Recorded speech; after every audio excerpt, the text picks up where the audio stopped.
안녕하세요. 오늘 날씨 기가 막히게 좋죠? 저는 개인적으로 이런 날씨가 제일 좋아요. 좀 우중충하고요. 비도 내리고. 벌써 5월달 시작이 된 지 일주일 지났습니다. 5월은 계절의 여왕, 또 가정의 달이다라고 이야기합니다. 좀 더 여러분의 영혼이 사랑과 하나님의 은혜로 풍성한 한 달이 되시기를 정말 바랍니다. 같이 기도하시겠습니다.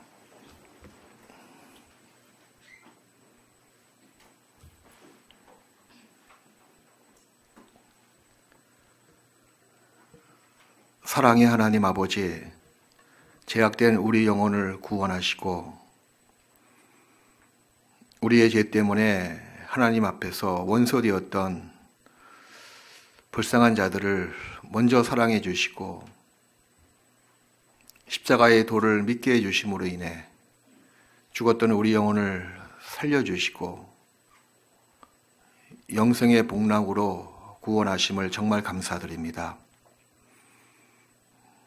미천하고 볼품없는 저희들을 일으켜 세워주시고 하늘 보좌 우편에 앉혀주심을 정말 감사드립니다. 이제 하나님을 아버지라 부르며 예수님을 우리의 주님으로 부르며 이 땅에 살아갈 수 있는 귀한 자격과 축복된 기회를 주신 것도 감사드립니다. 우리의 삶을 통해서 아버지께서 영화롭게 되기를 원합니다. 우리의 남은 생애를 통해서 우리 주님께서만 높아지기를 원합니다. 주께서 원하시는 뜻을 분별하며 그 뜻에 순종하는 저의 삶이 될 수 있도록 인도하여 주옵소서. 늘 주님만 바라보고 마음으로 주님의 마음과 연합이 되어 주님의 뜻을 기리며 순종하는 저희의 삶 속에서 주님께서 영광을 받으시옵소서. 주님의 피로 구원받은 저희 중랑교회 형제 자매들 또 한자리에 모여서 주님의 말씀을 기다리고 있습니다. 우리 영혼에 양식을 내려주시고 또 성도 간의 교제를 통해 주님의 은혜의 손길이 무엇인지를 깨닫고 우리의 속삶이 날로 날로 하나님의 형상을 닮아가는 귀한 하루가 될 수 있도록 역사해 주시옵소서. 우리 가운데 한 사람도 신앙의 발걸음에 뒤로 물러가거나 실족하는 사람이 없도록 자비를 베풀어 주옵시고 혹 육신적인 질병 때문에 또 마음에 여러 가지 어려운 곤란 때문에 이 자리에 참석지 못한 하나님의 자녀가 있다면 늘 하나님께서 보호하시고 치료해 주셔서 육신의 질병도 회복시켜 주옵시고 마음의 상처도 어루만져 주셔서 다시 그리스도 예수 안에 늘 교제 가운데 붙어 있을 수 있도록 자비를 베풀어 주시옵소서. 오늘 이 시간 주님의 은혜로 풍성히 채워주시고 주님의 뜻을 분별하는 가운데 우리의 삶 속에서 적용해서 지금보다 나은 하나님 보시기에 변화된 삶으로 나갈 수 있도록 도와주옵소서. 이 시간 자비하신 주님의 손길에 모든 것을 의지합니다. 우리를 언제나 사랑하시는 예수님의 이름으로 기도했습니다. 아멘. 요한복음 6장을 찾으시겠습니다.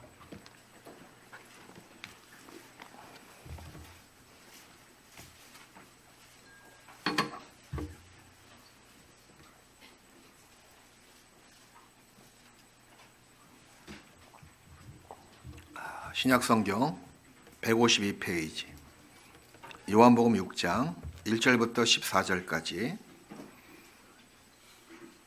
제가 읽어 올리겠습니다. 그 후에 예수께서 갈릴리 바다 곧 디베리아 바다 건너편으로 가시매 큰 무리가 따르니 이는 병인들에게 행하시는 표적을 보미러라. 예수께서 산에 오르사 제자들과 함께 거기 앉으시니 마침 유대인의 명절인 유월절이 가까이 온지라. 예수께서 눈을 들어 큰 무리를 자기에게로 오는 것을 보시고 빌립에게 이르시되 우리가 어디서 떡을 사서 이 사람들로 먹게 하겠느냐 하시니 이렇게 말씀하심은 친히 어떻게 하실 것을 아시고 빌립을 시험코자 하심이라. 빌립이 대답하되 각 사람으로 조금씩 받게 할지라도 200데나리온의 떡이 부족하리이다. 제자 중 하나 곧 시몬 베드로의 형제 안드레가 예수께 여짜오되 여기 한 아이가 있어 보리떡 5개와 물고기 2마리를 가졌나이다. 그러나 그것이 이 많은 사람에게 얼마나 되겠삼나이까. 예수께서 가라사대 이 사람들로 앉게 하라 하신대 그곳에 잔디가 많은지라 사람들이 앉으니 수요가 5,000쯤 되더라. 예수께서 떡을 가져 축사하신 후에 앉은 자들에게 나눠주시고 고기도 그렇게 저희의 원대로 주시다. 저희가 배부른 후에 예수께서 제자들에게 이르시되 남은 조각을 거두고 버리는 것이 없게 하라 하심으로 이에 거두니 보리떡 5개로 먹고 남은 조각이 12바구니에 찼더라. 14절 말씀은 같이 읽어요. 그 사람들이 예수의 행하신 이 표적을 보고 말하되 이는 참으로 세상에 오실 그 선지자라 하더라. 여러분이 복음을 듣고 깨닫고 거듭난 것은 현실이며 지극히 실제입니다. 구원을 받은 다음에 이 땅에 살아가는 것이 현실인 것처럼 구원을 받고 하나님을 섬기는 신앙생활이 지극히 현실이에요. 그리고 도래할 하나님의 나라, 천국도 지극히 실제입니다. 그 나를 구원하시고 내 영혼을 위해서 자기 목숨을 버리신 우리 예수님이 나와 함께 하시고 또 성령님께서 내 안에 계신 것도 지극히 현실이며 실제입니다. 이것을 우리가 순간순간 망각하면 그 순간부터 신앙생활은 뒤로 퇴보한다는 거예요. 그래서 인생이 장난이 아닌 것처럼 신앙생활도 결코 장난이 아니에요. 이 말은 무슨 말인가 하면 인생을 자기의 감정에 따라서 살아가는 사람은 어리석은 자입니다. 감정의 기복에 따라서 인생을 설계하는 사람은 지극히 바보 같은 사람이다 그 얘기죠. 신앙생활도 마찬가지예요. 자기 감정의 기복에 따라서 기분 좋을 때는 교회당에 나오고 뭔가 기분이 안 좋고 환경이 안 좋아지면 하나님을 멀리하며 말씀도 멀리하고 기도도 안 하고 그런 모습이 정말 구원받은 사람의 모습일까 하는 의아심을 또 갖곤 합니다. 다시 말씀드리면 여러분이 구원을 받은 것은 지극히 실제이며 여러분이 구원받은 다음에 신앙생활도 지극히 현실이고 지극히 실제다 그 얘기예요. 결코 취미생활이나 장난이 아닙니다. 하나님을 자기 감정의 표현에 그냥 대상으로 여기십니까? 그런 분 아니시거든요. 그래서 하루를 살아가더라도 한 달을 살아가더라도 정말 하나님을 하나님답게 여기는 우리 마음이 정말 필요합니다. 기도하는 것, 말씀을 듣는 것, 그 말씀이 내 영혼에 진정한 양식으로 내가 믿음으로 화합되는 것, 이것이 헛된 일이 아니고 허사가 결코 아니에요. 신명기 32장인가요? 여호와를 섬기는 것이 결코 허사가 아니라고 말씀하셨습니다. 헛된 일이 아니에요.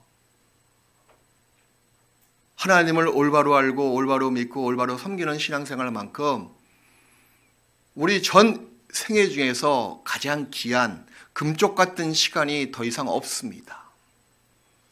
한 번 구원받은 것도 영 단번에 이루어진 믿음의 도를 받아들인 사건인 것처럼 구원을 받은 다음에 천국 가는 그 순간까지 주님을 알고 주님을 섬기고 주님을 내 아버지라 공경하는 그런 모든 신앙생활은 영원한 시간편에서 단 한 번밖에 없는 기회임을 우리가 늘 망각해서는 결코 안 됩니다. 인생 한 번밖에 없잖아요. 신앙생활도 마찬가지예요. 시간은 누구에게나 똑같은 길이로 우리 앞에 다 지나갑니다. 어떤 누구에게 길게 지나가는 것도 아니고 어떤 누구에게 짧게 지나가는 것도 아니지 않습니까? 이 금쪽 같은 신앙생활의 그 기간이 지금 우리 앞에서 계속 지나가고 있습니다. 그것을 어떻게 여러분들은 기회를 포착해서 사시겠냐 그 얘기예요. 이것은 영원한 우리의 운명과 직접적으로 결부되어 있습니다. 그래서 나를 구원하신 것도 실제적이며 구원을 받은 다음에 신앙생활도 결코 이 픽션, 소설이나 상상이 아니고 팩트, 진짜 현실이에요. 눈에 보이지 않지만 하나님이 나와 함께 하신 것도 진짜 사실입니다. 내가 어떤 환경, 어떤 처지에 처하더라도 보이는 성경 말씀을 우리는 믿습니다. 보이는 성경 말씀을 통해서 보이지 않는 하나님의 손길을 우리가 100% 아니 200% 이상으로 우리가 와닿는 것이 진짜 믿음 아닙니까? 믿음으로 살아가는 사람이 의인이잖아요. 그 점을 결코 계절이 바뀌었다고 해서 좋은 환경으로 바뀌었다고 해서 그 사실을 결코 잊어버려서는 안 됩니다. 여러분이 존재하는 것이 실제인 것처럼 하나님이 나와 함께 하신 것도 실제입니다. 우리가 몸담고 있는 교회 가운데 두루 행하시는 하나님의 손길이 눈에 보이지 않는 것처럼 여길지 몰라도 진짜 눈에 보이는 것 이상으로 실제로 역사하시는 손길이 있습니다. 성경을 통해서 변론하다 보면 자꾸 궤변 쪽으로 흐르는 경우가 있어요. 그 성경 가지고 변론하지 말라고 곳곳에 나와 있거든요. 요즘에는 그 의미를 잘 새겨봤습니다. 왜 변론하지 말라 그럴까? 이게 믿지 않으려고 하는 사람은 끝까지 믿지 않아. 교제 생활도 그래요. 마음의 채널이 하나님께 딱 올바르게 주파수가 딱 맞춰지지 않는 사람은 아무리 좋은 교제, 좋은 말씀을 들려드려도 그것을 헛된 대로 치부해버린다는 사실이에요. 도대체가 그 말씀이 들어가지 않는 경우를 많이 봅니다. 하나님이 계십니까? 하나님의 나라는 말에 있지 않고 능력에 있는 거예요. 자기 체험 속에서 정말 하나님이 계십니다. 우리 교회를 보십시오. 나의 삶을 보십시오. 옆에 있는 형제자매의 모습을 보십시오. 그 삶을 변화시킨 것이 누구의 능력입니까? 하나님 아니냐 그 얘기예요. 그래서 여러분의 삶 속에서 하나님의 존재하심을 많은 사람들에게 보여줘야 된다는 겁니다. 전도는 말로 하는 것이 아니에요. 생활 가운데서 하나님의 능력을 자연스럽게 보여주는 가운데 전도가 일어난다는 사실입니다. 말로 안 되잖아요. 하나님의 역사를 통해서 전도가 되고 하나님의 역사가 반드시 있어야지만 개인적인 영성, 이 영적인 촉이야 촉. 그것을 더 하나님께 가까이 눕힐 수가 있으며 그리고 성장시킬 수가 있습니다. 하나님의 능력을 내가 어떻게 받을 수가 있을까요? 하나님은 능력을 받기를 원하고 애절하게 갈망하는 자에게 그 능력을 주십니다. 몸부림치는 자에게 하나님께서 은혜를 주시고 역사하신다는 사실이에요. 이게 법칙이야 법칙. 아무것도 원하지 않고 입을 벌리지도 않으며 구하지도 않고 찾지도 않고 문을 두드리지 않는 자에게 결코 주시지 않고 얻지 못하게 하시고 문도 열리지 않는다는 사실입니다. 그래서 지금 여러분이 구원을 받고 구원을 받은 것이 정말 사실인 것처럼 구원을 받은 다음에 지금 교회 가운데서 말씀을 듣고 또 생활 가운데서 살아가는 이 모든 신앙생활도 결코 픽션이 아니고 팩트 사실이다 그 얘기예요. 그리고 하나님은 정말 살아계시는 분이시다. 여러분 삶 속에서 늘 깨닫고 늘 마음에 와닿는 그런 변치 못할 믿음의 생활을 계속 하셔야 돼요. 우리가 방금 요한복음 6장 첫 부분에 나와 있는 우리가 익히 알고 있는 오병이어의 사건을 같이 읽어보셨습니다.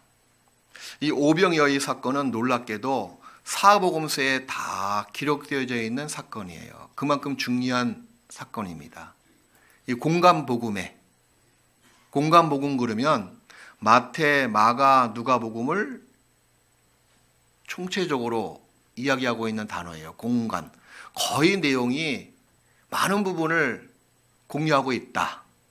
그래서 마태, 마가, 누가복음이 보면 똑같은 사건들을 많이 열거하고 있거든요. 공간복음이 세 개의 복음이고 요한복음만 공간복음이 아니라고 이야기합니다. 왜? 요한복음에 나와 있는 내용은 순서도 다른 복음과 틀리고요. 사건의 전개도 틀리고요. 또 보는 시각에 따라서 없는 사건도 이야기하고 있으며 또 같은 사건인데 불구하고 여러 측면에서 또 요한복음을 통해서 우리에게 알려주는 교훈이 있거든요. 그래서 다른 복음서는 거의 한 50% 이상 같은 내용, 같은 사건을 열거하고 있는데 요한복음은 한 7%에서 9%밖에 같지가 않다. 나머지는 다 시간적 순서도 틀리고 또 다른 복음이 없는 사건도 이야기하고 있고, 그런데 이 오병이어의 사건은 공간복음하고 요한복음에 똑같이 기록되어져 있는 사건이에요. 이런 사건이 별로 없거든요. 그만큼 중요한 교훈을 우리에게 시사해주고 계십니다. 여기 보니 예수님의 말씀을 듣기 위해 갈릴리 호수 인근 들판, 정확한 들판은 벳세다 들판이에요. 저도 갈릴리 호수에 갔다 온 적이 있는데 이 갈릴리 호수가 마치 항아리 모양으로 생겼습니다. 이렇게. 그 갈릴리 바다, 너무 호수가 크니까 바다라고 또 일컬어져요. 근데 호수야 사실은. 그 정북쪽 위에 들판이 있는데 그것이 벳세다 지방에 있는 들판입니다. 거기서 있었던 사건이거든요. 거기에 많은 사람들이 모여 있었습니다. 마치 유대인의 명절이 끼어 있었던 기간이었습니다. 많이 모여 있고 예수님이 누구신가, 그분의 능력과 기적을 또 말씀을 듣기 위해서 많은 사람이 쫓아왔습니다. 마침 그런 즈음에 또 날이 저물어가고 있는 거예요. 먹을 것이 없었습니다. 이 많은 사람들에게 어떤 양식을 줄까? 전혀 준비가 되어 있지 않은 상황이죠. 그래서 예수님께서 무리 중에 제자들에게 이렇게 명령하십니다. 먹을 것이 있는가 알아보라고. 물론 요한복음 6장에는 그런 말이 나와 있지 않지만 마가복음 6장에는 나와 있어요. 너희 중에서 이 많은 사람들에게 먹을 것이 있는가 알아보라고 그렇게 지시하십니다. 그래서 안드레가 알아보는 가운데 한 아이가 갖고 있는 도시락 같아요. 도시락이라고 나와 있지 않지만 아마 자기가 먹기 위해서 준비한 도시락이 거의 틀림이 없을 거예요. 그걸 가지고 옵니다. 그럼 안드레가 그 어린아이한테 너 뭐 있냐 하고 한번 수색한 다음에 강탈했을까요? 아니에요. 그 소년이 자기 있는 것을 정말 기쁜 마음으로 안드레에게 이야기했을 거예요. 그래서 주님께 갖다 주시라고. 그 물건이 바로 물고기 2마리와 보리떡 5개입니다. 그것을 가지고 예수님께서는 축사하시고 거기 앉아있는 많은 무리들에게 양식을 주십니다. 남자만 5,000명이 배부르게 먹었죠. 또 남은 양식이 12강조리에 꽉 채울 정도로 풍성한 그 음식을 먹고 남은 모습을 알 수가 있습니다. 이 사건 때문에 그 일대의 많은 유대인들이 구약에 이야기하고 있는 선지자가 저 예수구나 라고 알게 됩니다. 자, 이 사건을 통해서 우리에게 너무나 중요한 교훈이 몇 가지가 있습니다. 그 교훈을 우리가 이 오병이어의 사건을 통해서 묵상해보고 저 교훈을 받았으면 좋겠습니다.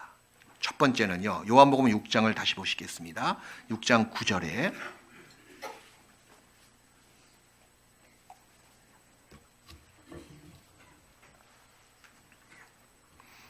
9절에 같이 읽읍시다. 여기에 한 아이가 있어 보리떡 5개와 물고기 2마리를 가졌나이다. 그러나 그것이 이 많은 사람에게 얼마나 되겠삼나이까. 한 아이가 등장하고 있죠. 한 아이. 근데 아이의 도시락을 보니 이 어린 아주 유아 같은 그런 아이의 도시락은 결코 아니에요. 그죠? 웬만한 장정이 배부르게 먹을 수 있는 도시락의 양이었을 겁니다. 물고기 2마리니 또 떡이 몇 개라고요?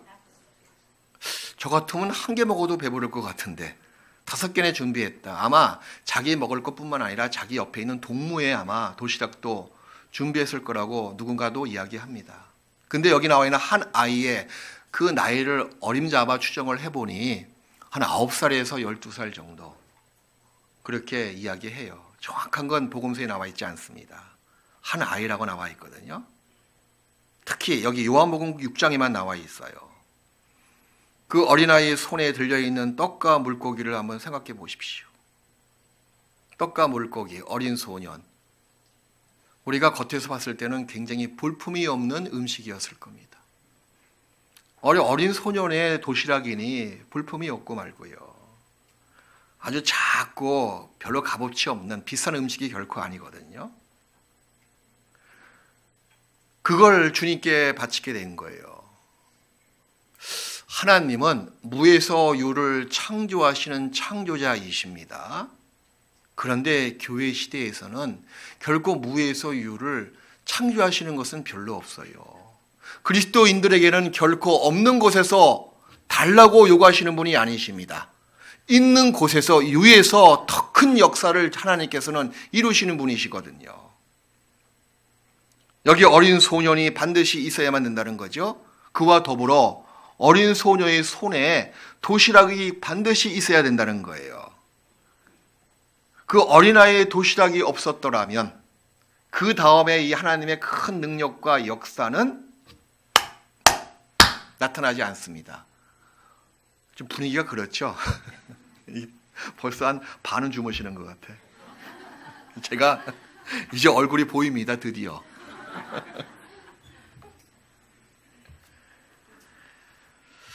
첫 번째 우리가 묵상하고 교훈받아야 될 것이 뭐냐면 한 소년이 등장하고 그 소년의 도시락이 그렇게 산의 진미가 들어있는 것이 아니에요. 그죠? 볼품 없고 어디 가나 구할 수 있는 그 인근에 그 호수 바다가 있으니 어디 가서 구할 수 있는 물고기 2마리입니다. 이 어린 소년의 모습은 구원을 받은 우리 각자의 모습이기도 해요. 세상에서 살고 있는 그리스도인, 유약하기 그지없지요. 이름도 없지요. 무명하지요. 그리고 세상을 바꿀 수 있는 뭐 권력이 있습니까? 돈이 있습니까? 그렇게 남들처럼 풍부한 지식이 있습니까? 어린 소년은 아직 배우지 못한 단계의 시기였었고 어린 소년이기 때문에 뭐 집이 있겠어요? 뭐 많은 재물을 갖고 있겠어요? 무슨 권력이 있었겠어요? 그것처럼 우리의 물론 영적인 신분은 하나님의 자녀이고 그분의 백성인 것은 틀림이 없지만 우리의 인간적인 모습은 얼마나 미약해요. 우리 가운데 부자가 있습니까? 우리 가운데 권력이 있는 사람이 있습니까? 우리 가운데 문벌이 좋은 사람이 그렇게 많이 있지 않거든요. 세상에서 육신적으로 봤을 때는 그리스도인들만큼 미천하고 나약하고 정말 어린 소년의 모습처럼 갖고 있는 사람이 세상에 없을 겁니다. 세상 사람들은 그렇지 않습니다. 그런데 그리스도인들은 세상 가운데서 정말 무명한 자고 연약한 자고 그리고 미천한 자고 그렇게 부자도 많이 있지 않고 문벌 좋은 자도 많이 있지 않은 거예요. 그렇기 때문에 우리가 구원을 받게 된 겁니다. 그렇기 때문에 어린 소년이었기 때문에 그 도시락의 그 안에 있는 내용물이 볼품이 없는 양식이었기 때문에 주님께서 아시고 그 소년의 도시락을 가져오시라 그렇게 명하시는 거예요. 요거 잡으시고요. 고린도전서 1장을 보시겠습니다.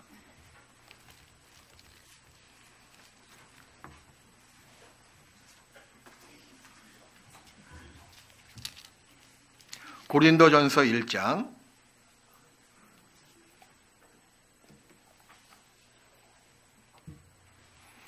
26절을 보시겠습니다.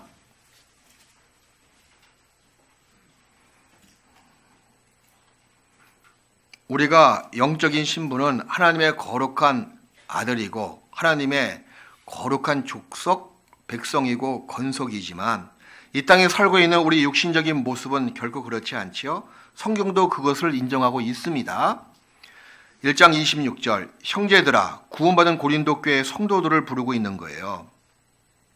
너희를, 그리스도인들, 너희를 부르심을 보라. 복음으로 불러주셨죠?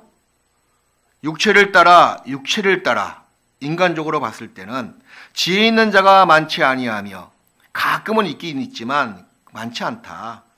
능한 자가 많지 아니하며 문벌 좋은 자가 많지 아니하도다.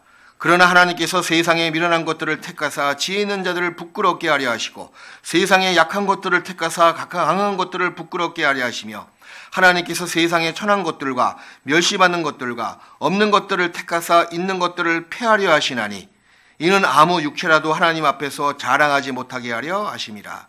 우리 자신도 마찬가지입니다. 어린 소년의 모습과 똑같은 육신적인 모습을 갖고 있습니다. 세상에서 작고 미천한 존재지만 중요한 것은 뭐냐면 주님께 바쳐지느냐 바쳐지지 않느냐, 주님께서 쓰시느냐 쓰시지 않느냐, 그것이 중요한 거예요. 하나님의 계획은 그리스도인들을 통해서 역사하는 계획밖에 없습니다. 작고 미천한 존재이지만 나 같은 그리스도인을 통해서 하나님께서 역사를 드러내시기를 계획하신다는 사실이에요. 우리가 아니면 하나님의 영광을 이 세상에 누가 비춰지게 하겠습니까? 우리가 아니면 하나님의 능력이 과연 누구를 통해서 성취게 할 수가 있냐, 그 얘기예요. 우리 말고는 다른 방법이 없음을 우리가 알고 있어야 돼요. 비록 육신적으로 어린 소년같이 연약하고 미약한 존재이지만 우리 하나님 앞에서 굉장히 중요한 도구의 쓰임을 받을 수밖에 없는 유일한 존재인 것도 우리가 결코 망각해서는 안 됩니다. 내가 아니면 하나님의 역사가 이루어지지 않습니다. 내가 아니면 하나님의 능력이 이 세상에서 성취가 안 됩니다. 성경은 말씀하시기를 너희는 세상의 빛이요 세상의 소금이라고 말씀하셨거든요. 이 세상을 비치는 생명의 빛을 누가 갖고 있습니까? 그리스도인밖에 없는 거예요. 많은 사람들에게 그 배고픔을 풍성히 채워주고 많은 사람들에게 나눔의 기쁨을 통해서 하나님께 영광을 누릴 수 있는 이 오병이어의 사건은 애초에 단초의 제공자는 어린 소년의 도시락부터 시작됐다는 사실입니다. 우리가 육신적으로 봤을 때는 나약하지요. 힘도 없지요. 부족하지요. 하지만 기억하십시오. 거기서 머물러 있으면 안 된다는 사실이에요. 침륜에 빠지지 마십시오. 내 안에 뭐가 있습니까? 빛이 있거든요. 내 안에 생명의 주님이 계시거든요. 내가 세상에 없다면, 내가 가정 가운데 구원받지 못하고 내가 없다면 이 가족들에게 이 영생의 빛을, 생명의 빛을 누가 비춰주시겠어요? 여러분들은 그런 막중한 책임감을 갖고 계셔야 돼요. 하나님께 나아가는 징검다리가 바로 납니다. 내가 아니면 내 가족들, 그 영혼들을 누가 책임져 주고 누가 하나님께 인도해 줄 수 있냐, 그 얘기예요. 비록 배우지 못하고 비록 가난하게 살더라도 하나님의 모든 주목의 대상은 바로 납니다. 나한테 온통 기대를 다 거시는 거예요. 내가 아니면 하나님의 기대가 물거품처럼 다 사라지고 없어지거든요. 이 소년이 아니었으면, 아니 오병이어의 그 큰 능력이 이 사복음서에 어떻게 다 기록돼서 오늘날 살고 있는 나에게까지 이 사건을 알 수가 있었겠어요. 구원받은 사람들이 세상에 없다면 이 세상은 바로 멸망의 구렁텅이로 빠집니다. 우리가 세상의 소금이라고 말씀하셨잖아요. 소금의 가장 큰 역할은 뭔지 아세요? 부패를 방지하는 거예요. 우리가 이 땅에 있음으로 인해서 하나님의 심판이 더디게 진행되고 있는 것뿐이에요. 우리 때문에 사실 이방인들이 살아가고 있다고 봐도 과언이 아닙니다. 제가 몽골 선교하면서 몽골 정부에 대해서 참 이 나쁜 마음이 계속 올라왔어요, 제가. 울란바토르 시장이 저 만나러 왔습니다. 교회당이 너무 좋다고 여기서 당 전당대회를 하고 싶다고 하시라 그랬어. 그분이 물어보시기를 당신은 한국 사람인데 몽골에 왜 오셨습니까? 물어보더라고요. 때다 싶어가지고 얘기했어요. 제가 이 몽골의 많은 사람들을 누가 변화시킵니까? 하나님밖에 없습니다. 하나님의 복음밖에 없습니다. 우리 식구들 보십시오. 담배를 끊었지요. 마약도 끊었지요. 네? 세상 제 가운데서 우리 교회 식구들처럼 거룩한 사람이 어디 있습니까? 이렇게 변화시키기 위해서 저희가 들어왔습니다. 뭐 처음부터 영성이 어떻고 그러면 듣겠어요 어디? 그러니까 좋은 일 하신대 그냥. 잘하신대. 뭐 도와드릴 게 없냐. 그래서 도와드릴 거 많이 있지요. 제가 나중에 말씀드리겠습니다 라고 이야기한 적이 있는데 그 다음에 더 핍박이 심해지는 거예요. 어떻게 하면 한국 선교사 그 세금을 더 많이 받을까. 한국 교회에 있다는 것은 더 아주 달라붙어 가지고 돈 뜯기 위해서 이렇게 애를 쓰더라고. 제가 그런 모습 속에서 정말 원망하는 마음이 올라왔어요. 당신들이 살아가는 그 모든 모습 속에서 그리스도인이 없으면 어떻게 지금 생명을 연장할 수가 있겠냐 그 얘기예요. 육신적인 축복, 그리스도인이 세상에 있기 때문에 구원받지 못한 이방인들이 연명해 나갈 수가 있는 겁니다. 우리가 없으면 그 다음부터는 이 세상은 볼장 없는 거예요. 하나님께서 심판이 그 어린 양의 분노의 진노의 날의 심판이 다 임하거든요. 교회가 들림받은 다음에 7년 환련이 이루어지듯이 우리가 이 땅에 살고 있는 그리스도인들이기 때문에 우리 때문에 이 세상이 지금 그나마 심판의 손길이 딜레이되고 있는 것뿐입니다. 근데 그걸 이방인들은 알아요 몰라요? 모르니까 지금도 그렇게 미워하잖아요 우리를. 그게 안타까워. 그래서 또 느끼는 것은 뭐냐면 안타까운 마음, 내 심정을 헤아리지 못하는 사람들의 그 합당치 못한 마음, 그걸 이 땅에 살아가면서 아무리 우리가 하소연을 하더라도 모르는 사람은 끝까지 모르더라고요. 그래서 그래 나중에 하나님께 다 맡긴다. 하나님께 다 맡긴다. 의지한다. 심판날에 다 선과 악이 구별되고 내가 잘했는지 당신이 틀렸는지 진리와 거짓이 다 분간된다라고 생각하니까 큰 위로 받습니다. 나중에 보자 나중에. 우리 가정 안에서도 마찬가지예요. 여러분이 있음으로 인해서 아직까지 마지막 기회가 계속 주어지는 겁니다. 여러분이 존재하고 있음으로 인해서 구원받지 못한 남편, 구원받지 못한 자식, 구원받지 못한 부모님, 얼마나 불쌍합니까? 우리가 최후의 보루예요. 얼마나 굉장한 사람들입니까? 그래서 여러분의 존재에 대해서 큰 자부심을 가지셔야 돼요. 이 어린 소년이 없었더라면 그 많은 사람들의 배를 누가 채워주냐 그 얘기예요. 주님도 어린 소년의 도시락이 없으면 할 길이 꽉 막혀 있는 거예요. 그러니 지시하셨잖아요. 혹시 이 가운데서 뭐 가진 것이 없느냐. 교회 안에도 마찬가지예요. 그래서 비록 어린 소년이 소유한 것은 너무 작고 미약합니다. 우리도 가진 것이 너무 작고 연약한 사람들이에요. 하지만 우리 안에 누가 계십니까? 예수 그리스도 가장 보배로우신 분이 계시거든요. 우리의 작은 것도 결코 하나님께서는 가치 없게 보시는 분이 아니세요. 안드레가 그 어린 소년의 도시락을 가지고 왔습니다. 뚜껑 열어봤겠죠? 그러니까 물고기 2마리가 나오고 5개의 보리떡이 나왔다가 나오잖아요. 그걸 보시고 예수님께서는 아이 가치 없네 라고 여기셨습니까? 그렇지 않거든요. 우리가 비록 가진 것이 없고 배운 것이 없고 연약한 사람이지만 우리의 가진 재능이 다 있는 거예요. 그것을 하나님께서는 크게 보십니다. 굉장히 가치 있게 보신다는 거예요. 그것마저 없다면, 그것마저 우리 재능을 받지 못했다면 주님이 역사할 수가 없거든요. 하나님은 우리의 작은 것을 정말 귀중히 보십니다. 마태복음 25장에 달란트의 비유가 나와 있지 않습니까? 달란트의 비유, 재능대로라고 탁 나와 있는 거예요. 재능대로야. 각 사람에게 재능대로 어떤 사람은 5달란트를 맡겼습니다. 어떤 사람은 재능대로 2달란트 맡겼고 어떤 사람은 1달란트를 맡긴 거예요. 5달란트 받은 그 사람은 장사를 잘해서 5달란트를 또 남겼습니다. 그때 이 주인, 곧 예수님이신데 이렇게 칭찬하지 않습니까? 네가 작은 일에 충성하였으면 내가 많은 것으로 너에게 맡긴다고 칭찬했습니다. 2달란트 남긴 사람도 똑같은 칭찬이 주어지게 된 거예요. 네? 여러분이 갖고 있는 작은 재능이 있습니다. 구원을 받은 모든 사람들에게 하나님께서는 달란트를 다 주셨다 그 얘기예요. 찬양의 달란트, 어떤 봉사의 달란트, 섬김의 달란트, 재능의 달란트를 다 주셨습니다.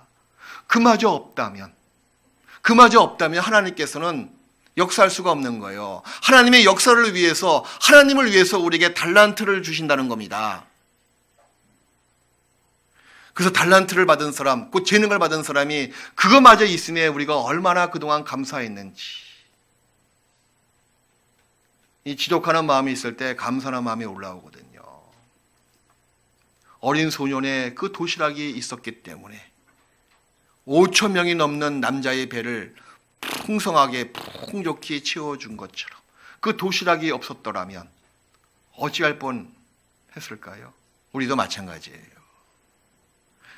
자, 그리고 그 소년이 만약에, 역사에 만약은 없다고 얘기하는데 만일에 말입니다. 왜 만일에 이런 생활을 하는 사람이 있기 때문에 그런 거예요, 지금 제가.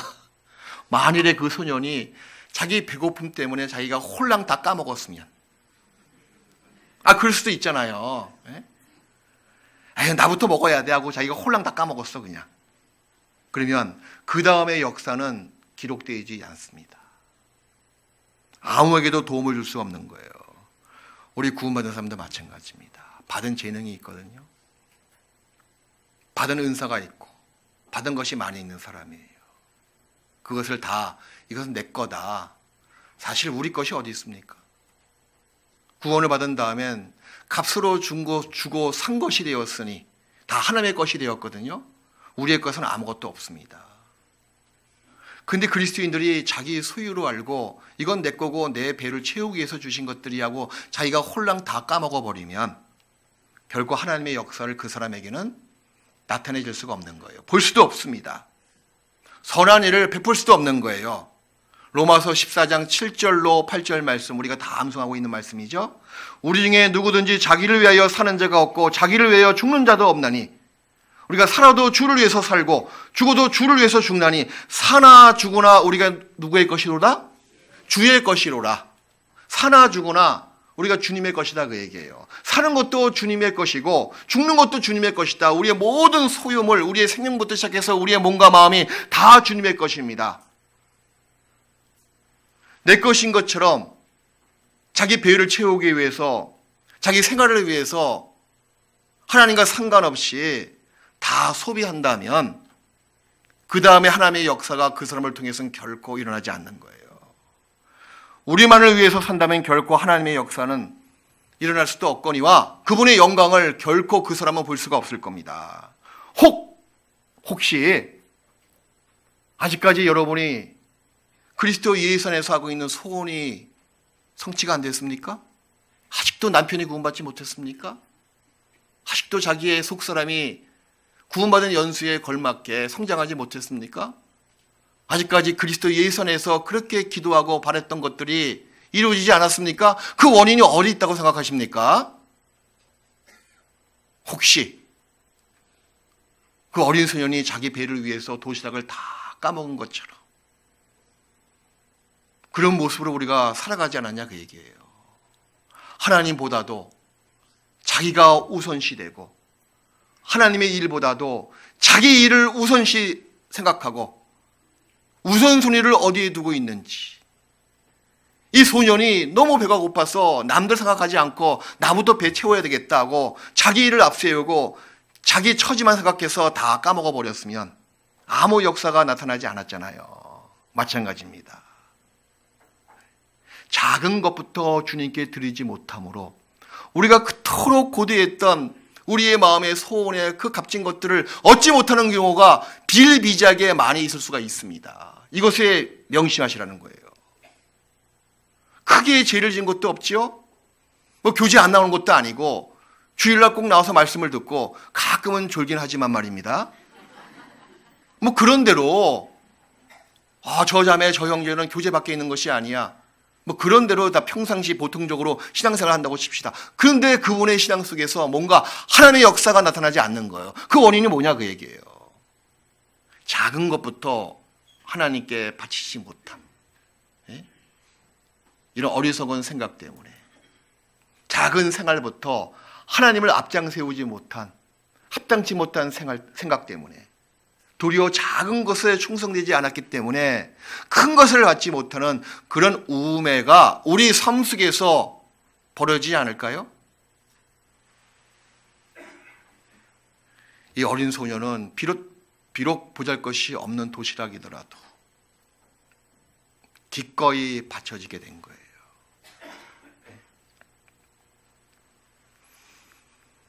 그리고 두 번째는 말입니다. 다른 복음서에 이렇게 나와 있거든요. 마태복음 14장을 보시겠습니다.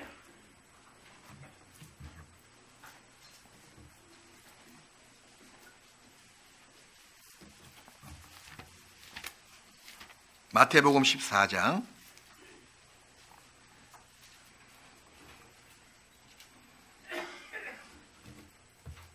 마태복음 14장 18절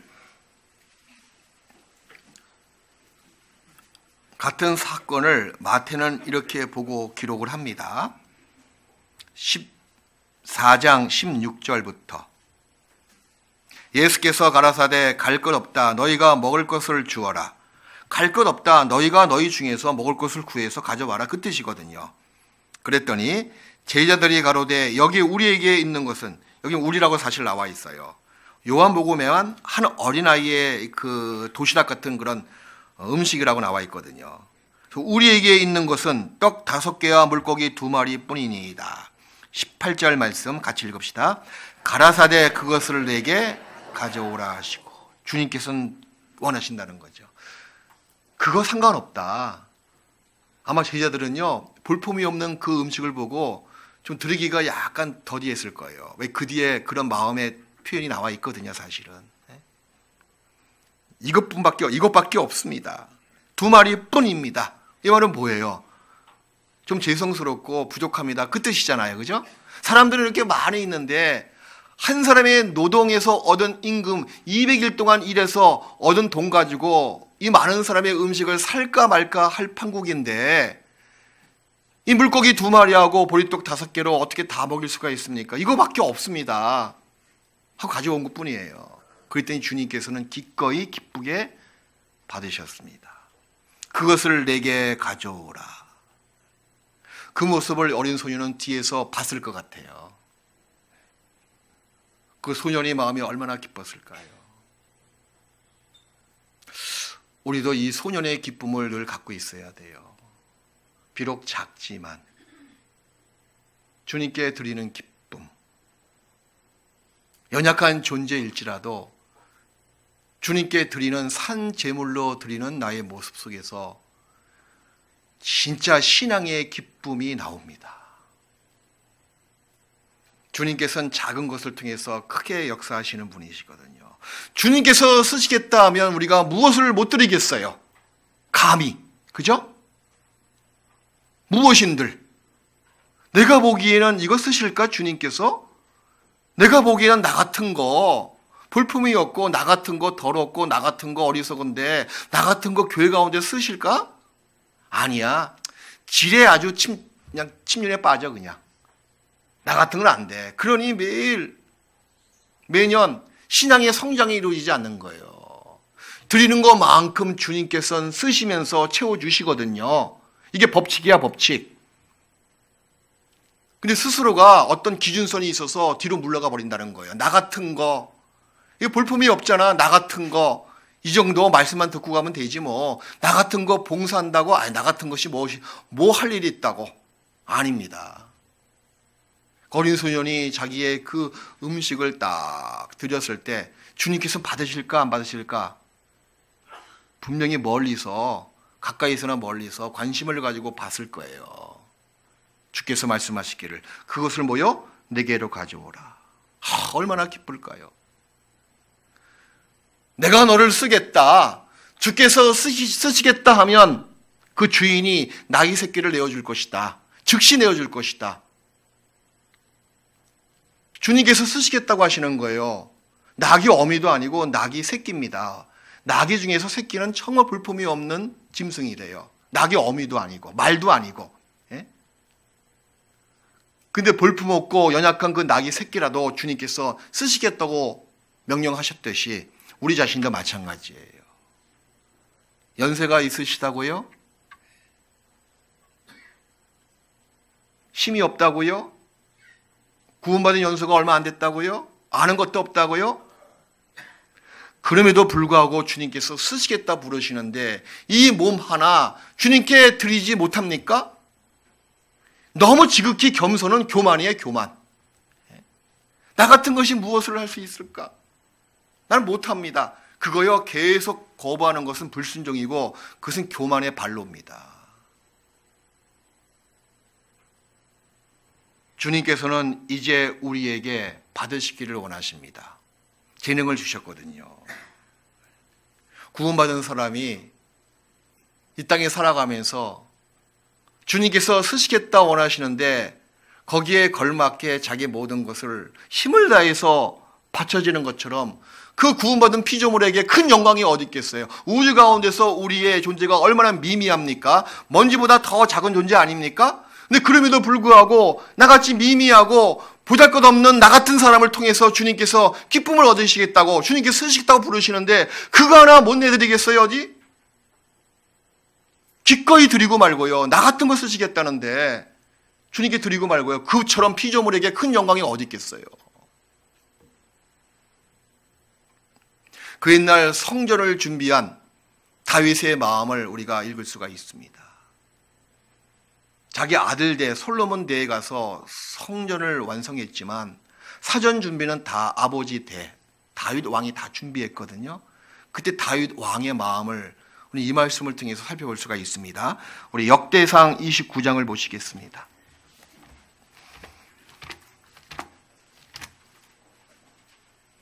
구약성경 역대상 29장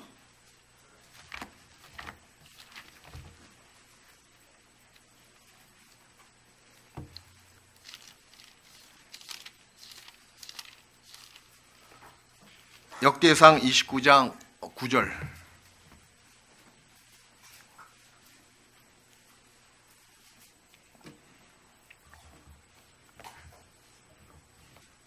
하나님의 성전을 짓기 위해서 백성들에게 갖고 있는 그 보물, 여러 가지 재료를 바치라고 명령을 내립니다. 그래서 모든 백성들이 즐거운 마음으로 바치게 되었죠. 9절. 무릇 보석이 있는 자는 게르손 사람 여히엘의 손에 붙여 여호와의 전 곳간에 드렸더라.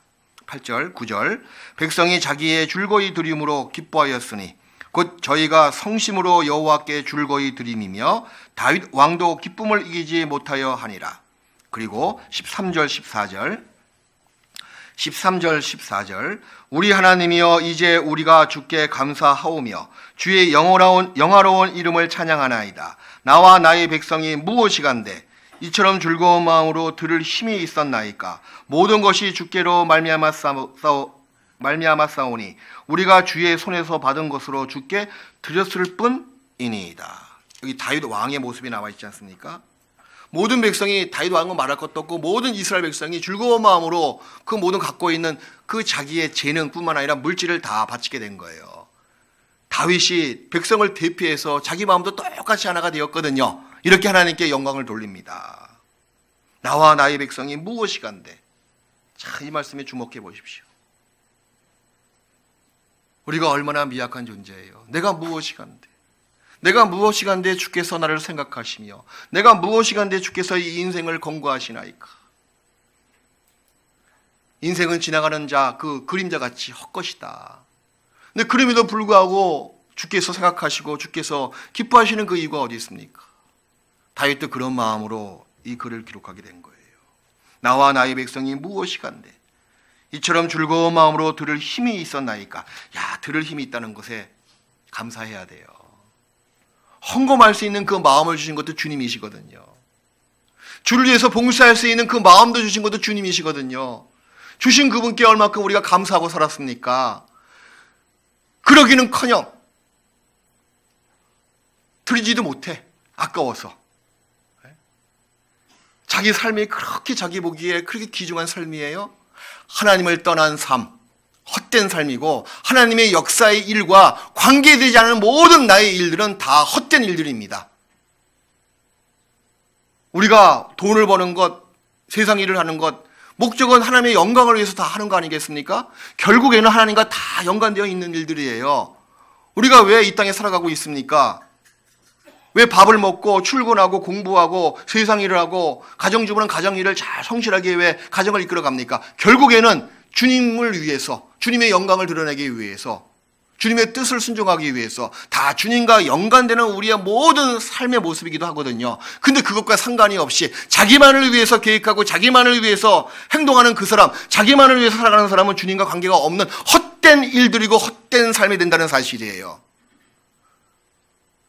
우리 교회 가운데서 봉사하고 작은 헌금이더라도 속된 말로 우리의 코 묻은 돈을 주님께서 뭐 이렇게 바라시냐 그 얘기예요. 돈 자체의 목적이 있는 것이 아니에요. 마음을 주님께서는 받아주시기를 원하신다는 겁니다.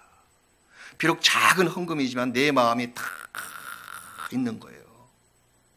그래서 주님께서 기뻐하시는 겁니다. 내 아들아 네 마음을 내게 주며 마음을 달라고 지금도 요구하시는 거예요. 마음을 주지 않는 사람은 지금 졸고 있는 거예요. 그래서 마음이 말씀에 딱 붙어있는 사람은 마음을 드리는 거예요. 자면서도 늘 주님만 생각하는 겁니다. 내일을 기약하는 가운데 기도하고 버스 타면서도 일을 하면서도 늘 마음은 주님께 딱 붙어있는 거예요. 주님 도와달라고. 내가 오늘 제한짓게 거룩하게 살아갈 수 있도록 도와달라고. 오늘 한 날이 내 삶 속에서 가장 거룩한 날이 되게 해달라고. 누구를 만나더라도 이 복음을 전할 수 있는 기회를 달라고. 내 마음이 세상과 연합이 안 되도록 지켜달라고. 순간순간 그 마음의 기도가 계속 올라오는 겁니다. 그게 마음을 드리고 있는 모습이기도 해요. 주님께서 우리의 마음을 받으시기를 원하십니다. 이 다윗의 마음을 보십시오. 즐거운 마음으로 들을 힘이 있음에 다윗은 그 자체를 감사했어요. 비록 연약한 어린 소년 같은 모습이더라도 자기의 볼품없는 양식을 주님께 드렸을 때 주님께서 내게로 가져오라. 큰 영광이잖아요. 주님과 상관이 없는 그 도시락, 뭐 값어치가 있어요, 그래? 예? 기껏 자기하고 자기 동료 배만 채울 뿐이고 나중엔 그것이 뭐가 돼서 나오잖아요. 그걸로 끝난다 그 얘기예요. 근데 주님께서는 그것을 기억하시고 그것을 내게 가져오라. 주님의 손에 딱 붙잡힌 모든 것들은 놀라운 역사가 드러나고 놀라운 영광을 보게 된다는 거예요. 우리 삶도 마찬가지예요.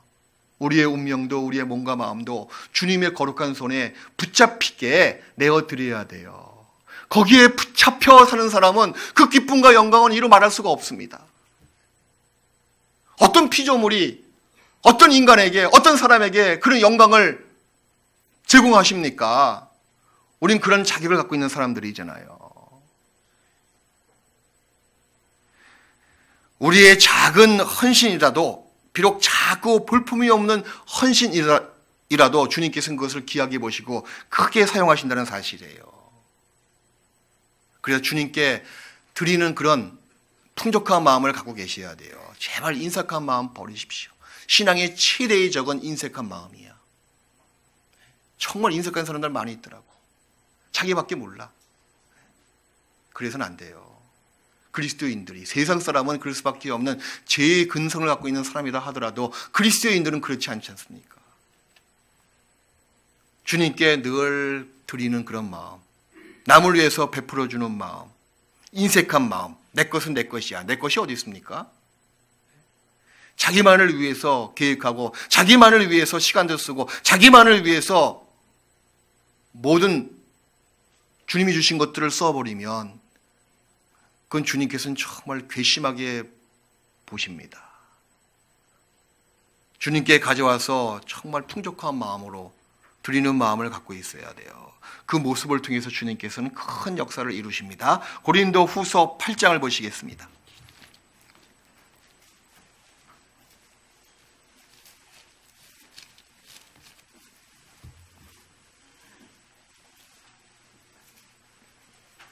고린도 후서 8장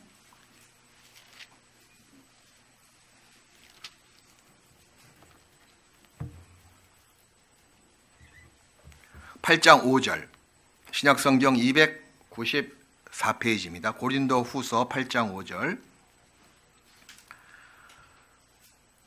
함께 읽어요. 우리의 바라던 것뿐만 아니라 저희가 먼저 자신을 주께 드리고 또 하나님의 뜻을 조차 우리에게 주었도다. 자신을 주께 먼저 드리고, 이게 중요한 순서예요. 우리의 마음을 드리는 겁니다. 말로만 신앙생활 잘한다, 말로만 하나님을 사랑한다, 말로만 그치는 생활을 언제까지 하시겠어요? 뭔가 자기 삶 속에서 변화를 가져와야죠. 내가 이렇게 살면 안 되지. 내가 뭔가 몸부림치는 그런 모습을 갖고 있어야죠. 뭔가 영적으로 큰 상한 심령을 가지고 내 한 번밖에 없는 인생, 저 주를 위해서 내가 먼저 바쳐줘야 되겠다, 내가 그렇게 살고 싶습니다, 주님 도와달라고, 그런 아주 깨끗한 마음으로 정직한 심령을 가지고 주님께 정말 구해 보셨습니까? 모든 것, 생활 가운데서 모든 것에 분야와 마음이 있는 거예요. 이것도 하고 저것도 하고, 교회도 나가고 주일날 나가고, 하지만 또 이것도 하고 저것도 하고. 왜 요즘 사람들이 구원받지 못하는지 아세요? 자기 걸 안 버려. 자기 걸 주님께 토하지 않아. 우리 교회 말씀을 듣고, 야, 교회 말씀 좋다, 자기 생각은 그대로 갖고 있는 상태에서 플러스 이 교회 복음이 좋구나, 플러스 해버리니까 구원이 이루어지지 않는 거예요. 자기 걸 다 토해야 돼. 자기 걸 다 주님께 바쳐야 돼. 그게 진정한 회개입니다. 회개가 이루어지지 않기 때문에 거듭나지 못하는 거예요. 그대로 갖고 있어. 기존 교회 다니던 그런 종교적인 습관 그대로 갖고 있는 상태에서 우리 교회 말씀을 들어보니 이것도 좋다, 그래 거듭나지 못하는 거예요. 신앙생활에도 마찬가지입니다. 주님께 정말 토하는 마음이 있어야 됩니다. 그게 마음을 드리는 거예요. 내 마음 다 뒤엎어가지고 주님께 다 드리는 거예요. 그것이 우선적인 순서입니다. 저희가 먼저 자신을 주께 드리고 또 하나님 뜻을 조차 우리에게 주었도다. 우리의 마음 날마다 드리기를 애쓰십시오. 이 마음 하나 주님께 드려야죠. 다른 드릴 것은 그렇게 별로 없잖아요, 우리가. 마음은 드릴 수가 있는 거 아니겠습니까?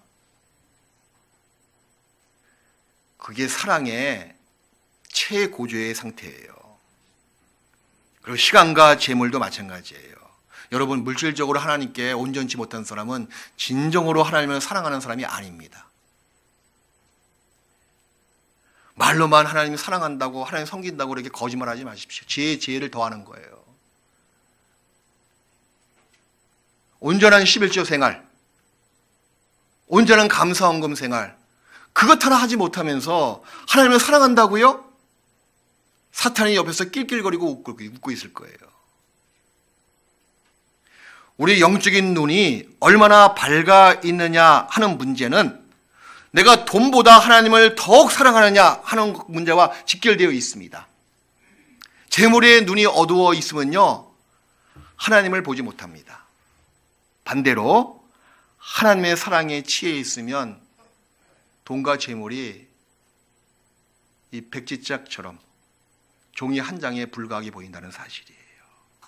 누가복음 16장 13절 말씀에 그 집 하인이 두 주인을 섬길 수 없나니 혹 이를 미워하고 저를 사랑하거나 혹 이를 중히 여기고 저를 경히 여길 것임이라. 너희가 하나님과 재물을 겸하여 섬길 수 있다 그랬어요, 없다 그랬어요?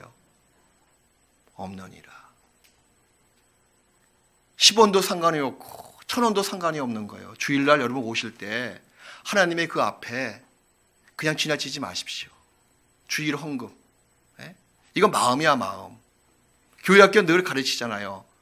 근데 가르치고 있는 성인들은 안 해. 이거 말이 안 되지 않습니까? 아이들한테 용돈을 주면서 너 꼭 11조 해라 하면서 자기는 11조 안 해.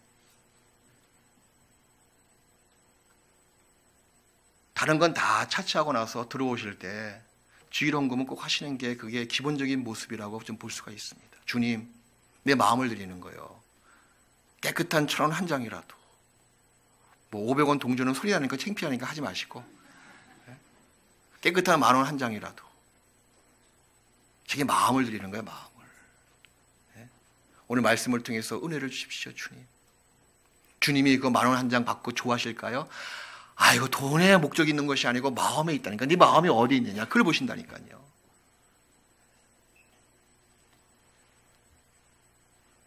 그런 자에게 주님께서는 후히 주시고 차고 넘치도록 채워주십니다. 누가복음 6장 38절에 나와 있잖아요. 후히 주시고 차고 넘쳐서 더 품에 안겨준다고. 남자만 5,000명이 배부르게 먹고 12광주리가 남았습니다. 우리 삶 속에서도 마찬가지예요. 주님께 마음을 드리고 물질을 드리는 그 사람 삶 속에서 주님께서 넉넉히 다 해주십니다. 너희는 먼저 그의 나라와 그 일을 구하라. 그리하면 이 모든 것을 너에게 더하시라. 이건 법칙이야, 법칙. 그 법칙을 믿지 않는다니까요. 왜? 눈에 보이는 세상은 가까이 있고 하나님의 말씀은 저 멀리 있다고 생각하니까 그렇지 않아요.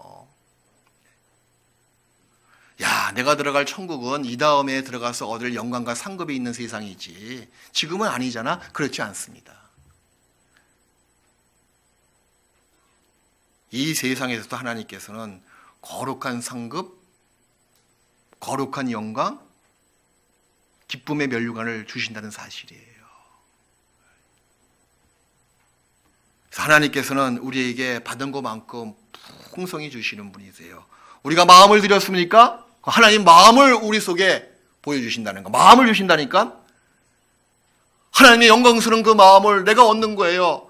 하나님의 거룩한 마음을 내가 얻는 겁니다. 하나님의 그 기쁨의, 그 평강의 왕 되신 그분의 마음을 내가 소유하는 거예요. 그만큼 세상에서 기쁨과 영화로운 것이 없습니다. 내가 마음을 드린 것만큼 주님께서도 결코 나 같은 사람에게 빚지시는 분이 아니시거든요. 반드시 갚아주시는 분이세요. 내가 물질을 드린 것만큼 주님께서는 내 생활을 아시기 때문에 때가 되면 필요한 물질로 다 채워주십니다. 전 그거 믿습니다.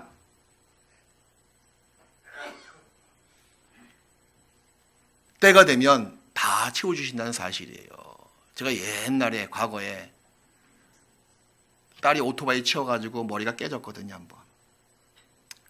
그래서 그 부둥키 알고 이제 병원 갔다가 했는데 누가 이제 그거를 내 원과 상관없이 누가 고소를 해가지고 내 생전 처음으로 저기 어디야 저기 종암동에 있는 그 무슨 경찰서야? 거기 경찰서 있어 아무튼. 거기 처음으로 갔습니다. 갔더니 그 중국집 배달하는 소년이 이렇게 친 거거든요. 걔가 무슨 죄가 있겠어요. 걔가 치워서 뭐 치고 싶어서 치웠겠어요, 어디? 근데 누가 이렇게 또 고소하니까 또 경찰서에서는 이렇게 또 이렇게 조서를 쓸 수밖에 없잖아요. 앉아 고개를 푹 숙이고 있더라고요. 그래서 이제 아버지인 제가 가니까 이거 이랬는데 합의를 보셔야죠. 저기 뒤에 중국집 사장도 왔으니까 합의를 보세요. 그러더라고. 그래서 합의 볼 거 없습니다. 그냥 놔주세요, 그냥. 그러니까 형사가 깜짝 놀래. 얘가 뭘 알겠습니까? 제가 왜 그렇게 이야기했냐면 나도 언젠가는 그런 입장이 될 수가 있다, 나도.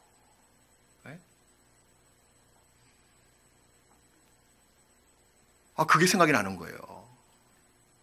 그건 놔뒀다니까? 아마 추후에 제가 그런 사건을, 내가 할 수 있는 그런 사건을 주님께서는 피하게 해주실 거라고 믿습니다. 내가 주님을 위해서 한 것만큼 주님께서 나중에 반드시 갚아주시는 분이시거든요.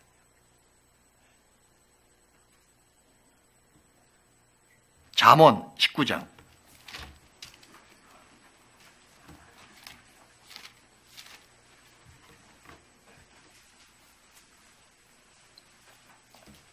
잠언 19장 17절. 잠언 19장 17절. 같이 읽읍시다. 가난한 자를 불쌍히 여기는 것은 여호와께 꾸이는 것이니 그 선행을 갚아주시리라. 가난한 자를 불쌍히 여기는 것은 여호와께 뭐요? 꾸이는 것이니 그 선행을 갚아주신다. 갚아주신다고 말씀하셨죠? 그래서 구원을 받은 사람이 세상을 향해서도 마찬가지고 교회 안에 그리스도인들에게는 더욱더 인색한 마음 갖지 마십시오. 내가 드린 것만큼 주님께서는 갚아주시는 분이세요. 우리의 마음을 드렸으면 주님의 마음을 나에게 주신다는 거예요. 이상한 마음이 생기잖아요. 거룩한 마음이 막 생기잖아요.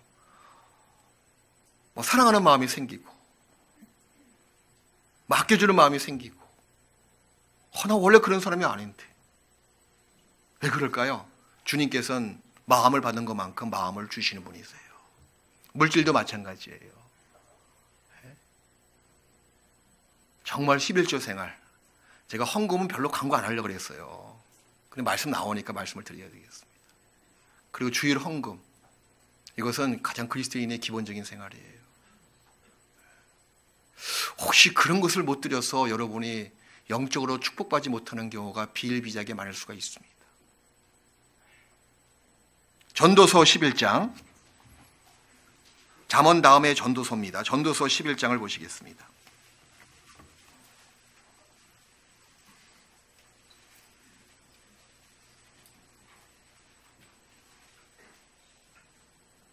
전도서 11장 1절로 2절까지 같이 읽읍시다. 너는 내 식물을 물 위에 던지라. 여러 날 후에 도로 찾으리라. 7에게나 8에게 나눠줄지어다. 무슨 재앙이 땅에 임할는지 내가 알지 못함이니라. 이거 보십시오. 7에게나 8에게 나눠줄지어다. 무슨 재앙이 땅에 임할는지. 너에게도 마찬가지다. 너에게도 재앙이 임할는지 네가 어떻게 알 수 있느냐. 그러니 인색한 마음 갖지 말라. 역지사지라고 저 사람의 그 불쌍한 형편이 후에 네 형편이 될 수가 있단다. 그래서 너는 내 식물을 물 위에, 물 위, 성령이 역사하시는 그 복음의 역사하시는 곳에 던지라 그 얘기예요. 내 마음도 던지고 내 물질도 던지고 내 생애를 다 던져버리는 겁니다. 그러면 여러 날 후에 도로 찾으리라. 이게 법칙이에요. 여러분들에게 말씀을 잘 들어서 영상 하나 선물로 보여드릴게요. 말씀을 잘 들으시는지 조시는지 모르겠지만, 자, 영국의 신들러라는 사람이 있습니다. 니콜라스 윈텀이거든요. 이건 실화예요, 실화. 이 사람이 영국 금융계의 부유한 가정에서 태어나서 런던에서 좋은 교육을 받고 그리고 유복한 가정에서 성장한 사람이에요. 청년 때는요, 런던 증권거래소에서 근무를 하면서 휴가 때는 스위스로 스키를 타러 갈 정도로 아주 뭐 하나 아쉬울 것이 없는 그런 사람입니다. 어느 때 스위스로 스키를 타러 갔다가 체코에 있는 자기 아는 친구에게 연락이 온 거예요. 여기 한번 내려와 보라고. 뭘 보여드릴 게 있다고. 그래서 체코로 내려갔더니 마침 그때 체코는 말입니다. 독일 나치의 점령하에 있었거든요. 체코를 점령한 독일 나치가 유태인들을 다 모아서 수용소에 가두고 학대하는 모습을 보게 된 거예요. 특히 어린아이까지 다 모아놓고 그 참상의 이로 말할 수가 없는 모습을 보게 된 겁니다. 이 니콜라스 윈텀이 그 참상을 보고 마음이 완전히 바뀐 거예요. 자기 생애를 바뀌게 만드는 전환이 된 그런 일들이었습니다. 그래서 영국에 와서 내가 이렇게 살면 안 되겠다. 자기 사비를 들여서요, 영국 정부에게 뇌물을 주면서 허락을 받고 또 체코에 있는 독일 나치 장교에게 뇌물을 주면서 이런 일을 벌이게 된 거예요. 마침 이제 폴란드를 침공하기 전이었거든요. 몇 달 전이었거든요. 그래서 체코에 살고 있는 그 수용소에 살고 있는 어린 아이들을 영국으로 입양시키는 그런 일을 하게 된 겁니다. 그래서 1차, 2차, 3차, 4차, 5차, 6차, 8차까지 기차를 태워서 영국으로 다 입양시켰어요. 그 아이들이 669명인데 마지막에 8차, 열차를 태우고 250명을 실어나르는 그 와중에 독일이 폴란드를 침공해서 전쟁이 터져버린 겁니다. 그래서 그 열차가 온데간데 없이 사라져버린 거예요. 아마 다 죽었을 거라고 추정해봅니다. 이 니콜라스 윈텀이 마지막 열차에 타고 있는 250명을 구하지 못한 그런 죄책감 때문에 그 이후에 50년 동안 그 죄책감에 묻혀서 살아왔어요. 자기가 한 사실이 자랑스럽지 않고 자기가 좀 더 물질을 바치고 좀 더 우선적으로 더 빠르게 행동했으면 그 250명 어린아이를 살릴 수 있었을 텐데 그런 책임감 때문에 50년 동안 이 일을 아무에게도 말하지 않았습니다. 어느 날 그 아내가 우연히 다락방에 있는 자기 남편의 서재에 들어가서 일기장을 쭉 보게 된 거예요. 그래서 그 사실을 알게 된 거예요. 놀라운 일이잖아요. 그죠? 그래서 영국 정부에 언론에 다 발표하게 되고 그 다음에 영국 방송국에서 이런 놀라운 아주 기쁨과 환희의 순간을 갖게끔 기회를 줍니다. 그 영상을 잠깐 보시겠습니다.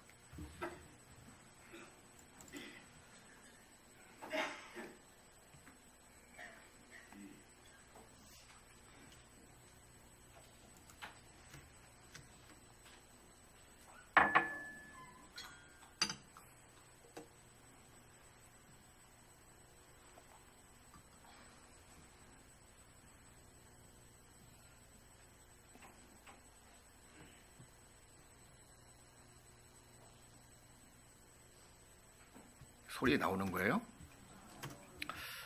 우리 교회가 자꾸 방송사고가 이렇게 터져서 제가 심히 걱정이 됩니다.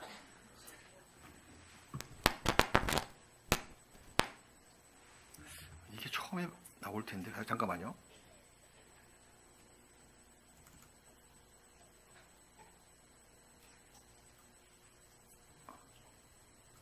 안 나와요.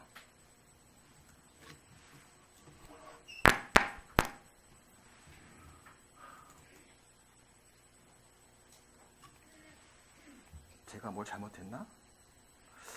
여기는 잘 됐는데.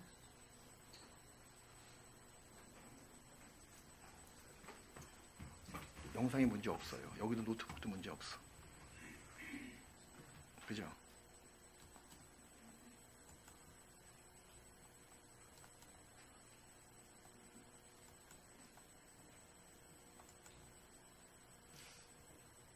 저 위에 있잖아요. 그건 상관없고. 됐어요. 역시 전문가가 와야 돼요. 이 노트북이 사람을 차별하는 것 같아가지고 별로 기분이 안 좋네.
This is his scrapbook. There are all kinds of fascinating pictures in it. Perhaps you can see this is a picture of Nicholas Winton himself with one of the children he rescued. Back here is the list of all the children. This is Vera Diamant, now Vera Gissing. We did find her name on his list. Vera Gissing is with us here tonight. Hello, Vera. And I should tell you that you are actually sitting next to Nicholas Winton.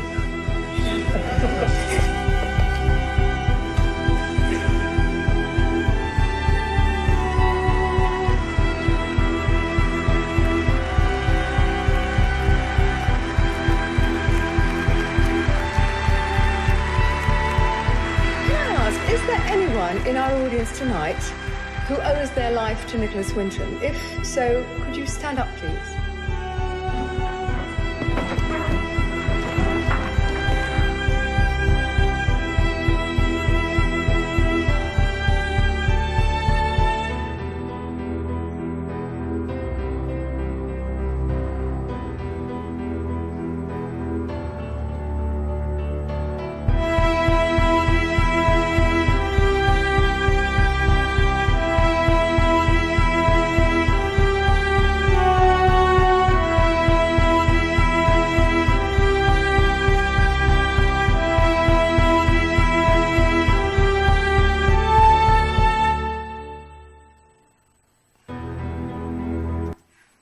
이게 사실이거든요. 이게 무슨 말인가 하면 세상 사람도 이렇게 참 의인이 있어요. 이분이 구원 받았는지 안 받았는지 그걸 떠나서 숨어있는 의인들이 있다는 사실에 우리는 솔직히 좀 부끄러워해야 된다는 사실입니다. 제가 몽골 처음 가서 한 노 목사 부부를 만나게 됐어요. 교회당을 막 구하고 있을 때 자기 아파트를 사라고, 그래서 아파트를 보러 한번 갔거든요. 조그만 아파트입니다.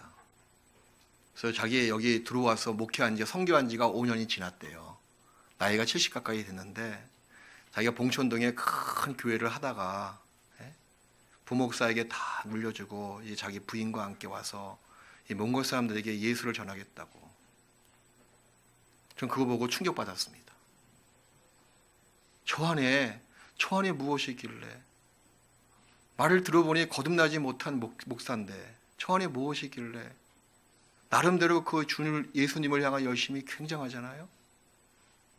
이렇게 묻혀있는 의인들이 가끔 있더라고요. 이 사람도 마찬가지예요. 거기에 비해서 우리는 어떠합니까? 구원받은 사람이잖아요. 앞에 보이는 그 성경 구절 데살로니가 전서 2장을 보시겠습니다.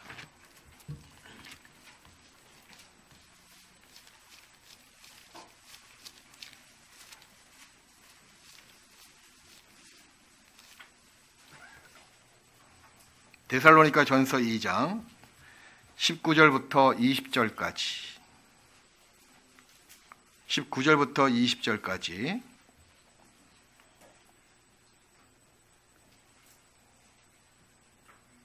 같이 읽읍시다. 우리의 소망이나 기쁨이나 자랑의 면류관이 무엇이냐? 그의 강림하실 때 우리 주 예수 앞에 너희가 아니냐? 너희는 우리의 영광이요 기쁨이니라. 아까 그 할아버지의 모습을 보십시오. 자기로 말미암아 생명을 얻은 사람의 후손들이 몇 명이라고? 6,000명. 그걸 새삼 다 알게 되었잖아요. 그 순간에 그 기쁨과 감격이 얼마나 컸겠어요. 우리도 마찬가지입니다. 우리가 드린 작은 재물, 우리가 드린 이 마음 때문에, 우리가 드린 이 교회 가운데 드린 이 복음의 열성 때문에 수많은 영혼들이 구원받고 있는 거예요. 그 많은 영혼들이 이 다음에 우리가 천국 가서는 다 나타나서 하나님께 이렇게 찬미할 겁니다. 저 형제 때문에, 저 자매 때문에 나와 가족들이 이렇게 구원을 받았노라고. 그 모습을 우리가 반드시 보게 될 거예요. 얼마나 기쁨이 크겠습니까? 그것이 우리의 영광이고 자랑의 면류관이거든요. 여기 나와 있는 말씀처럼 우리의 소망이나 기쁨이나 자랑의 면류관이 무엇이냐? 예수님이 강림하실 때 우리 주 예수 앞에 너희가, 데살로니가 성도들 너희가 아니냐? 이 니콜라스 윈텀도 마찬가지잖아요. 자기가 한 일이 이렇게 큰 기쁨과 영광이 될 줄은 꿈에도 몰랐을 겁니다.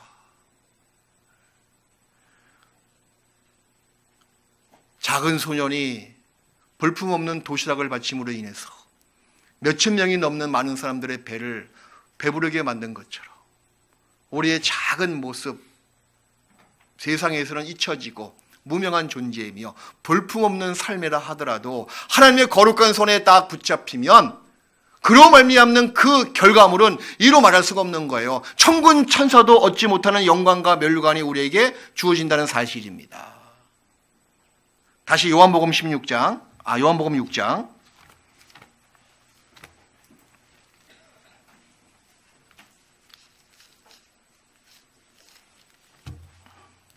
요한복음 6장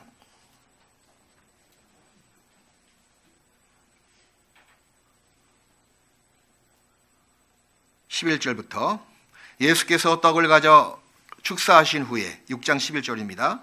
앉은 자들에게 나눠주시고 고기도 그렇게 저희의 원대로 주시다. 마가복음 6장이죠. 마가복음 6장에는 50명, 100명씩 이렇게 앉으라 하고 떡을 떼면서 고기, 물고기도 주는 가운데 많은 사람들이 배불렀다 하는 말씀이 나와 있어요. 자, 주님께서 축사하시고 나누어 주는 그 기쁨, 받는 기쁨보다 나누어 주는 기쁨이 더 크거든요. 그런 가운데 하나님의 역사를 보는 그 기쁨, 그 어린 소년이 그 마당에 딱 있었으면 그 기쁨이 얼마나 컸겠어요. 야, 내 작은 이 물고기 2마리, 보리떡 5개가 이렇게 큰 양식으로 바뀔 줄이야. 상상인들 해봤겠어요, 어디? 실제로 보게 되었잖아요. 마찬가지예요. 우리가 교회 가운데서 하나님을 위해서 드린 나의 모든 것들, 그것이 훗날 천국 가서는 이렇게 큰 역사를 이루게 됐다는 사실을 보게 될 겁니다. 그 기쁨은 말할 수가 없을 거예요. 요한복음 6장 14절, 그 사람들이 예수의 행하신 이 표적을 보고 말하되 이는 참으로 세상에 오실 그 선지자라 하더라. 어린 소년의 그 행함으로 말미암아 예수님의 이름이 많은 사람들에게 증거됐잖아요. 우리가 이 땅에 살아가는 나의 작은 삶 속에서 예수님의 이름이 드높여지고 더 널리 많은 사람들에게 전파가 된다면 그보다 우리 자신에게 큰 영광과 큰 상급은 없을 겁니다. 그래서 우리의 오병이어를 드리세요. 작은 손이 갖고 있는 오병이어, 우리도 오병이어가 다 있거든요. 나의 시간, 나의 작은 물질, 나의 마음, 나의 삶 전부, 그게 주께서 주신 오병이어입니다. 자기만을 위해서 감춰두고 자기만을 위해서 사용되면 결코 안 됩니다. 주님께 기쁜 마음으로 바쳐지는 거예요. 그래서 이 영상을 하나 더 보여드릴게요.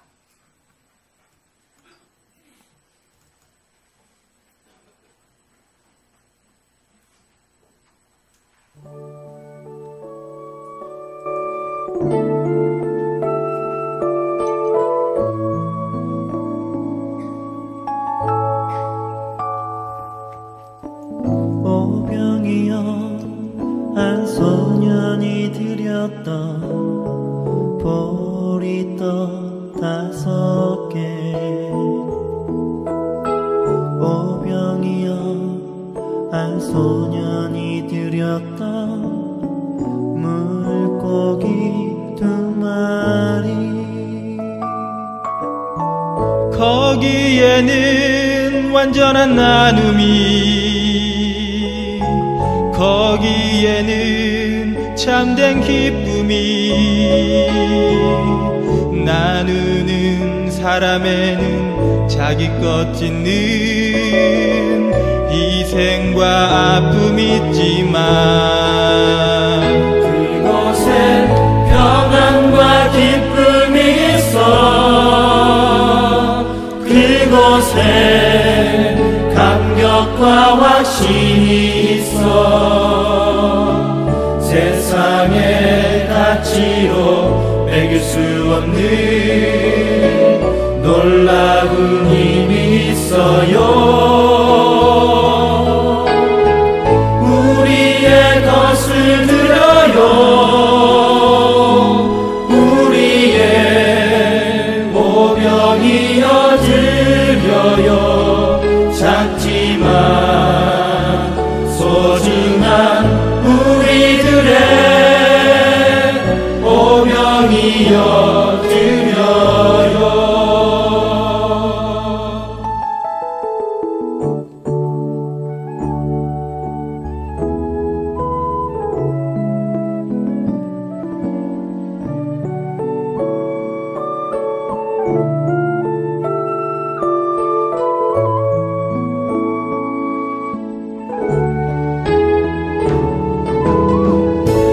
거기에는 완전한 나눔이, 거기에는 참된 기쁨이 나누는 사람에는 자기 것 짓는 희생과 아픔이 있지만 그곳엔 평안과 기쁨이 있어 그곳엔 감격과 확신이 있어 세상의 가치로 매길 수 없는 놀라운 힘이 있어요. 자 이제 우리의 것을 드려요. 우리의 오병이어 드려요. 작지만 소중한 우리들의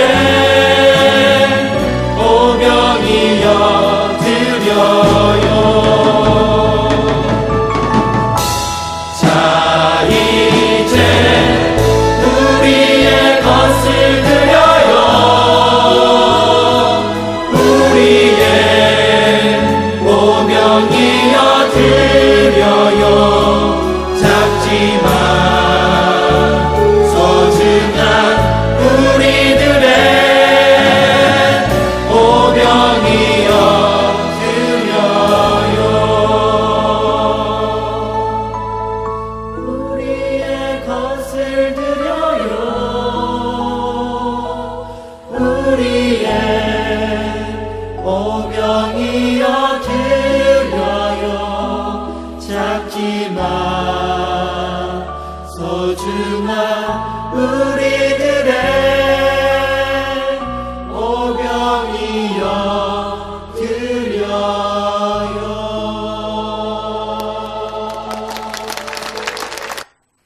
아까 나온 교회당은 우리 중남교회 교회당은 아니에요. 그거 보니까 굉장히 부럽네. 아무튼 주께서 오실 날 너무나 가까운 마지막 때를 살고 있습니다. 진짜 그렇거든요. 그래서 정말 우리의 마음, 우리의 모든 것을 주를 위해서 기꺼이 드리는 그 기쁜 마음을 우리 모두가 갖고 있어야 돼요. 주님이 원하시면 네, 제가 여기 있나이다. 기꺼이 드리는 어린 소년의 그 마음처럼 그런 사람들을 통해서 주님께서는 크게 역사하십니다. 같이 기도하시겠습니다. 하나님 아버지 감사합니다. 우리가 무엇이간데 세상에서 죄밖에 지은 것이 없는 죄인임에도 불구하고 구원하시고 생명을 버리시고 흘리신 보배로운 피로 우리의 모든 죄를 영원히 속죄해 주신 놀라우신 사랑과 은혜로 인하여 진심으로 감사드립니다. 그 사랑을 깨달은 저희들 이 땅에 살아가면서도 받은 것이 너무 많기에 이제 남은 생애를 온전히 주님께 바쳐지기를 원합니다. 우리의 마음을 받으시옵소서. 우리의 삶을 받으시옵소서. 우리의 마음과 우리의 삶을 받으셔서 우리의 마음의 소원이 온전히 이루어질 수 있도록 역사해 주시기를 간절히 구합니다. 서울 중랑교회 모든 성도들의 마음을 주님께 온전히 바칩니다. 받으셔서 더 큰 역사가 이루어지고 우리의 마음에 그 소원들이 다 성취될 수 있도록 인도하여 주시옵소서. 우리 가운데 한 사람도 인색한 마음을 가지고 자기 것을 자기 것인 양 자기를 위해서 살지 않고 오직 하나님을 위해서 우리 주님을 위해서 살아가는 헌신된 신앙의 모습을 다 가질 수 있도록 도와주시옵소서. 이제 이 한 주간 어버이의 날 또 스승의 날 가정의 달입니다. 아직까지 인사드리지 못한 우리 육신적인 부모들 한 사람 한 사람 하나님께서 살펴주시고 혹 구원받지 못한 부모들이 있다면 모두 구원을 받고 또 구원받은 다음에 육신의 연약함에 있는 어머니 아버지 계시다면 돌아보는 소중한 기회를 가져 더 하나님께 영광을 돌릴 수 있도록 도와주시옵소서. 우리를 언제나 사랑하시는 예수 그리스도의 이름으로 기도드리옵나이다. 아멘. 함께 찬송하시겠습니다. 찬송가 349장입니다.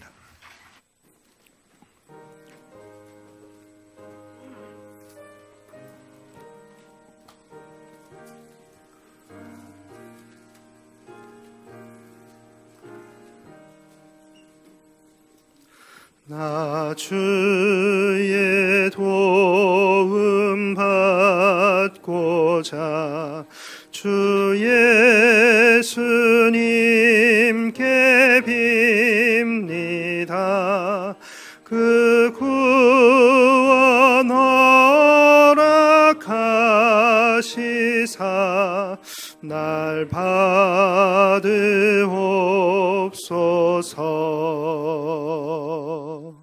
내 모습 이대로 주 받으옵소서.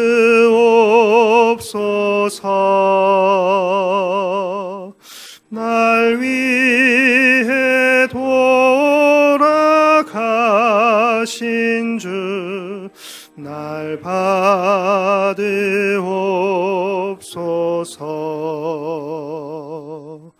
큰 죄에 빠져 영죽을 날 위해 피 흘렸으니 주 형상대로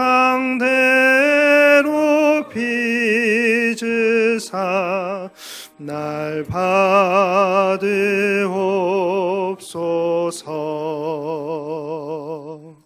내 모습 이대로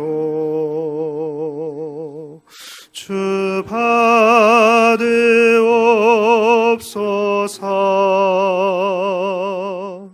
날 위해 돌아가신 주 날 받으옵소서.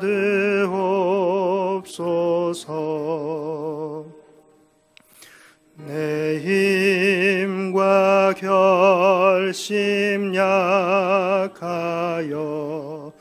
늘 깨어지기 쉬우니 주 이름으로 구원해 날 받으옵소서.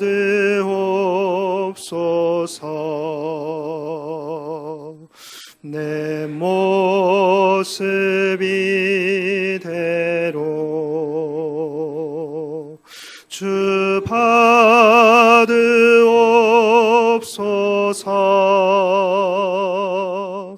날 위해 돌아가신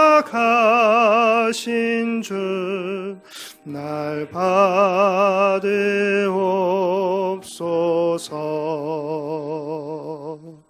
내 주님 서신 발 앞에 나 꿇어 엎드렸으니 그 크신 역사 이루게 날 받으옵소서.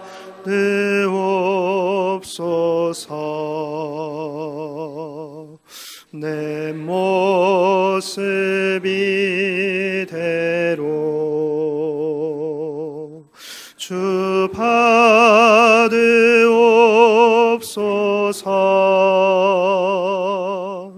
날 위해 돌아가신 주 날 받으옵소서.